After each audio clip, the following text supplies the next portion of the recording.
បាទសួស្តីបងប្អូនអរគ្នាស្វាគមន៍យុថ្មីមកកាន់ Channel សមាគម YouTube កម្ពុជា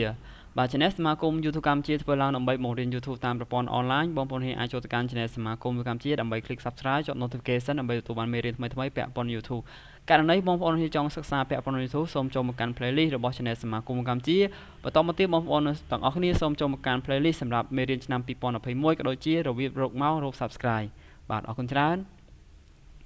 នៅមេរៀនដទៃទៀតពាក់ព័ន្ធនឹងគេហៅថាផ្នែកសំខាន់ដែលខ្ញុំបំបែកចេញមកពីមេរៀនសម្រាប់បងប្អូនងាយស្រួលក្នុងការស្វែងរកមេរៀនផងដែរបាទអរគុណអញ្ចឹងក្នុងមេរៀននេះខ្ញុំសូមបង្ហាញពាក់ព័ន្ធនឹងការបើក copyright តើយើងបើក copyright របៀបម៉េចបាទបញ្ជាក់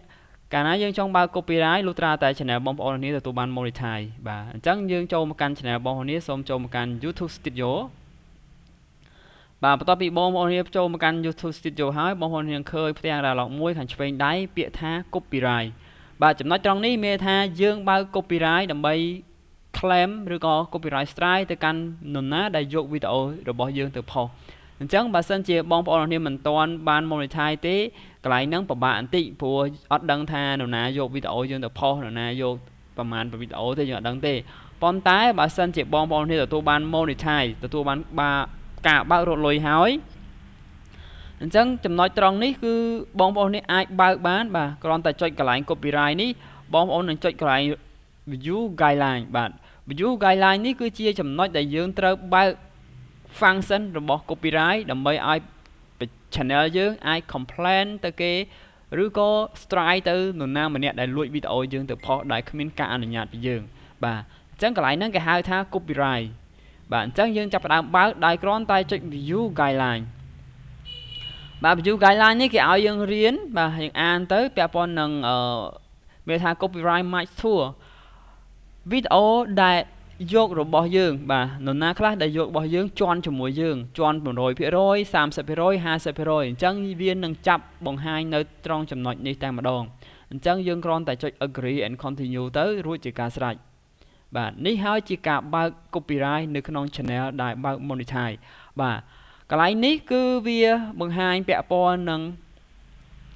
នរណាខ្លះយកវីដេអូយើងទៅផុសបាទបងប្អូនឃើញទេគ្រាន់តែបើក copyright ភ្លាមវាបង្ហាញពាក់ព័ន្ធនឹង4វីដេអូដែលយករបស់យើងទៅផុសបាទដូចជា how to put video in YouTube ហើយអ្នកយកទៅផុសហ្នឹងគឺខ្ញុំខ្លួនឯងទេបាទហើយគ្មាន view ទេគឺ view ទៅ000ប៉ុន្តែគឺមានថាគេយករបស់យើងបាទ channel យើងបើក monetize ហើយគ្រាន់តែចុចវាភ្លាមវានឹងចាប់ផ្ដើមរកវីដេអូណាដែលគេយករបស់យើងអញ្ចឹងងាយស្រួលមែនទែនអញ្ចឹងបងប្អូនអាច complain copyright ទៅគេបានបាទអរគុណនេះគឺជាវិធីសាស្ត្រមួយដែលបងប្អូនដឹងថាតើនរណាយកវីដេអូបងប្អូនអរគ្នាទៅផុសតើ channel មួយណាបានប្រមាណ view ហើយផុសពីថ្ងៃណាយកប្រមាណភាគរយបាទបើសិនជាបងប្អូនចង់ request ចង់ហៅថានេះយើងគ្រាន់តែចុចវាទៅហើយយើងធ្វើការ request remove បាទអូខេអញ្ចឹងវានឹងជាប់ strike ទៅកាន់ម្ចាស់ដែលយកវីដេអូយើងហើយបងប្អូននេះគ្រាន់តែចុច request review ទៅគឺវាធ្វើការឲ្យយើងបំពេញ form ដើម្បី copyright strike ទៅកាន់ម្ចាស់ដើមសុំទោសទៅកាន់នរណាម្នាក់ដែលលួចរបស់យើងបាទអូខេដើម្បី complain បងប្អូននេះគ្រាន់តែដាក់ myself តមកទៀតកន្លែងនេះដាក់ថា relationship ហ្នឹង my own បាទវីដេអូអញ្ចឹងមកបាទ copyright name require គឺឈ្មោះរបស់យើងណាបងប្អូនឈ្មោះបងប្អូនគ្នាតែម្ដងដាក់ឈ្មោះយើងតែម្ដងហើយ country ហ្នឹងគឺដាក់គេហៅថា Cambodia ហើយទូរស័ព្ទបងប្អូនគ្នាមកបាទអូខេហើយ street នេះគឺកន្លែង address បងប្អូនគ្នាបាទអញ្ចឹងមកហើយ email ដែលសម្គាល់មួយទៀតណាបងប្អូនគ្នា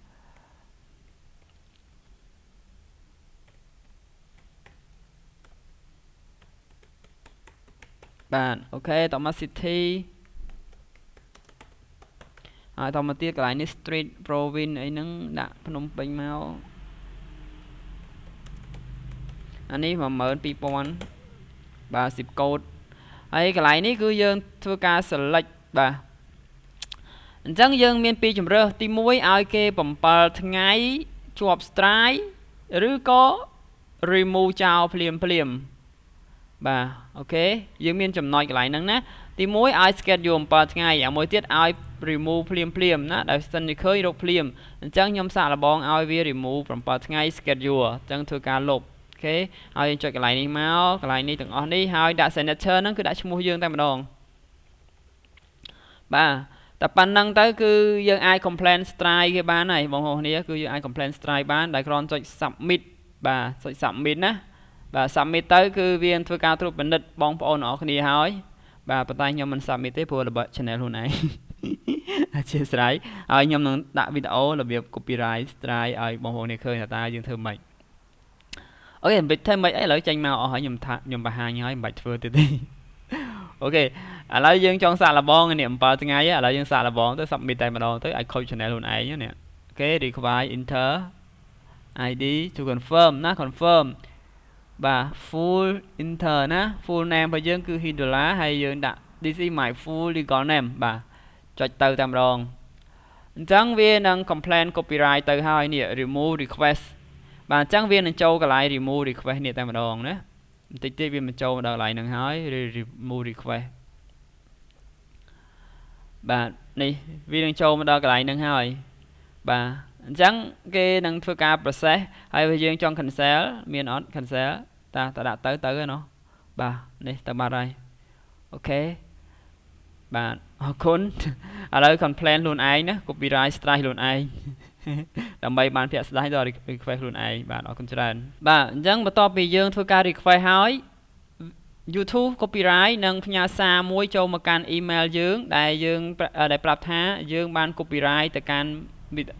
ម្នាក់ដែលយកវីដេអូរបស់យើងណាតើបើមានអីខ្លះចឹងទៅបាទតែប៉ុណ្ណឹងនេះជាការ alert message ឲ្យយើងណាអូខេយើង confirm